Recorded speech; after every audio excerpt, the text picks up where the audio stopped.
Bonjour et bienvenue dans La Vie, votre émission de santé et de bien-être. Je suis Papa Atoudjao.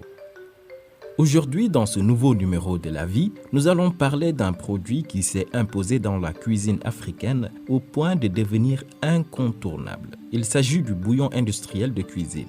Abordable, accessible, le bouillon a fini de conquérir les assiettes africaines.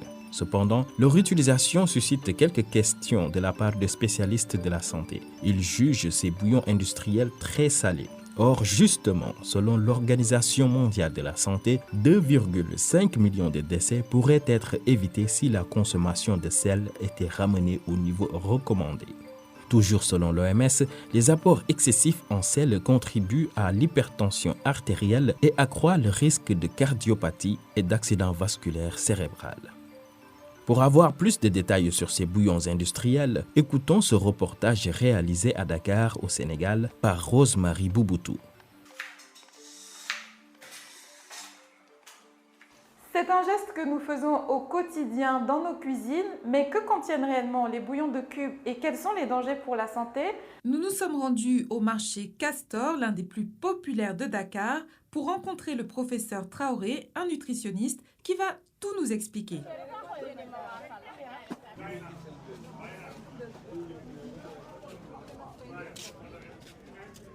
Pour faire un bouillon, il faut faire d'abord une hydrolyse d'une protéine. Vous pouvez hydrolyser des protéines de viande et vous avez donc des hydrolysats.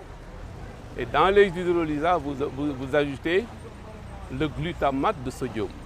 Le glutamate de sodium maintenant, c'est un rehausseur de goût. C'est le glutamate de sodium qui fait la différence. Donc si vous augmentez le glutamate de sodium, les goûts donc sont prononcés et les consommateurs préfèrent ces goûts-là. Une recette qui affole les papilles et les consommateurs en redemandent. J'utilise le bouillon. Ça donne du goût à la cuisson. Mais il y a des rumeurs qui disent que ça donne des maladies dans les jambes. On peut dire que l'excès est nuisible. Mieux vaut limiter l'utilisation. Les gens disent que les bouillons ne sont pas bons. Nos parents ne les utilisaient pas. Mais notre génération est malheureusement tombée sur le bouillon. Il vaut mieux en utiliser modérément. Ces consommatrices ont raison. Attention à la surconsommation de bouillon de cube qui peut être dangereuse. Les bouillons cubes, en général, sont utilisés partout dans le monde. Mais ils doivent suivre des normes. Les bouillons sont fabriqués à partir de protéines, donc de la viande de mouton, de la viande de bœuf ou bien de la viande de poulet qu'ils hydrolysent. Et ces hydrolysats maintenant qu'on récupère, qu'on sèche et qu'on assaisonne avec de la glutamate.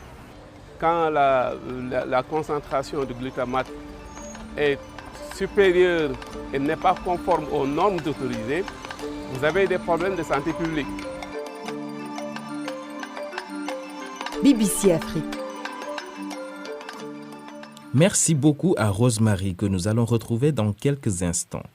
Comme nous venons de l'entendre avec le professeur Traoré, les bouillons industriels peuvent créer des problèmes de santé publique.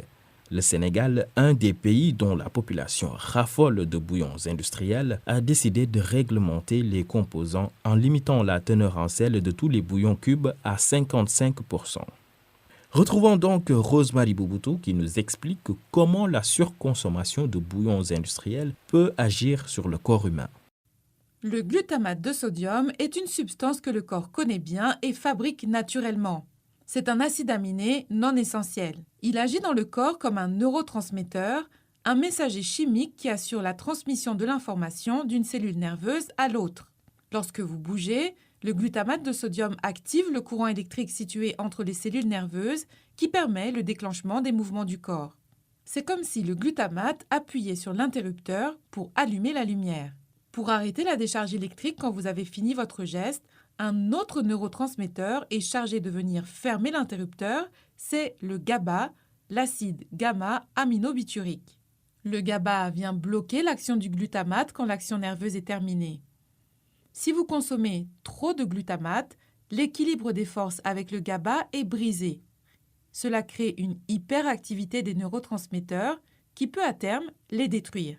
Un peu comme si tous les interrupteurs de votre maison étaient bloqués en permanence en position allumée, sans possibilité de les éteindre, jusqu'à ce que les ampoules grillent.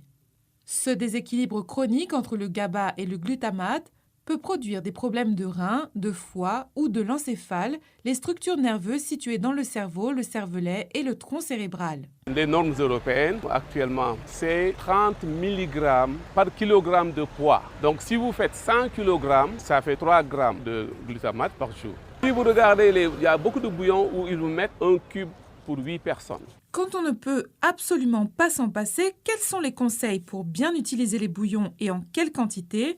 Nous avons posé la question à Aïcha Jasmina Fall, une coach en nutrition basée à Dakar. L'information primordiale à connaître sur le bouillon, c'est qu'il est très très riche en sel. Dans un cube environ, on peut compter 5 grammes de sel, ce qui est justement ce qui est préconisé par jour par l'OMS. Donc l'idée, c'est que quand on consomme des bouillons, quand on ne peut pas s'en passer, de ne pas à côté de cela rajouter du sel. On peut préparer un mets avec, pourquoi pas, mais ne pas derrière rajouter encore plus de sel, ce qui augmente un risque cardiovasculaire parce que le trop de sel crée des risques de maladies cardiovasculaires. Le mieux, c'est d'utiliser dans les préparations, qui seront diluées avec d'autres produits, avec de l'eau notamment, mais directement sur des aliments, ce n'est pas mieux. Pour les plus audacieux d'entre vous, vous pouvez fabriquer des bouillons naturels à base d'herbes aromatiques, d'épices, de viande, de poisson ou de crevettes. Ou bien utiliser des combinaisons de plantes aromatiques et d'épices naturelles pour donner du goût à vos plats et rehausser les saveurs. Avec de l'ail, du persil, du coriandre, du laurier et des épices naturelles comme le cumin, le paprika, la muscade ou la cannelle. Sans oublier nos épices traditionnelles africaines. Le netetu, aussi appelé sumbala, une épice utilisée en Afrique de l'Ouest, fabriquée traditionnellement avec les graines de l'arbre néré, ou le gabou amni, un condiment traditionnel couramment utilisé au Niger qui est formulé à base d'oignons et de sésame grillé. Les possibilités sont infinies. Expérimentez dans vos cuisines et bon appétit! BBC Afrique. Nous avons justement au bout du fil Rosemary Bouboutou, celle qui a réalisé ce reportage que nous venons d'écouter. Bonjour Rosemary Bouboutou. Oui, bonjour à tous. Vous avez réalisé le reportage que nous venons d'écouter. Alors, peut-on conclure que le marché du bouillon au Sénégal se porte très bien? Oui, très très bien. À tous, c'est un marché, un secteur qui a créé pas moins de 30 000 emplois directs. Il s'écoule en fait en Afrique plus de 100 millions par jour du cube le plus célèbre que nous avons tous en tête, et une grande partie en fait est vendue au Sénégal. D'après le ministère des Affaires étrangères des Pays-Bas, les Sénégalais sont les premiers consommateurs de bouillon au monde. Chaque jour, la ménagère sénégalaise achète 3 tablettes et 1 stick de poudre. Et donc tout cela représente un chiffre d'affaires. Selon le ministère sénégalais du Commerce et de la Consommation, eh bien, un chiffre d'affaires d'environ 150 milliards de francs CFA pour une production de 75 000 tonnes par an. Alors, au-delà de ces chiffres, est-ce que la population en elle-même est-elle consciente des enjeux de santé qui sont liés à ces bouillons?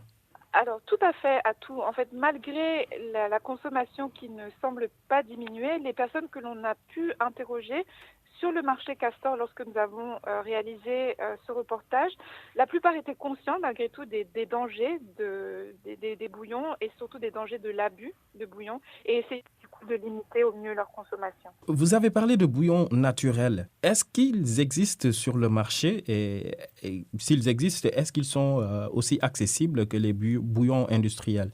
Pour l'instant, à ma connaissance, le produit tout fait n'existe pas, mais c'est réalisable assez simplement, même si, comme moi, vous n'êtes pas un maestro dans la cuisine.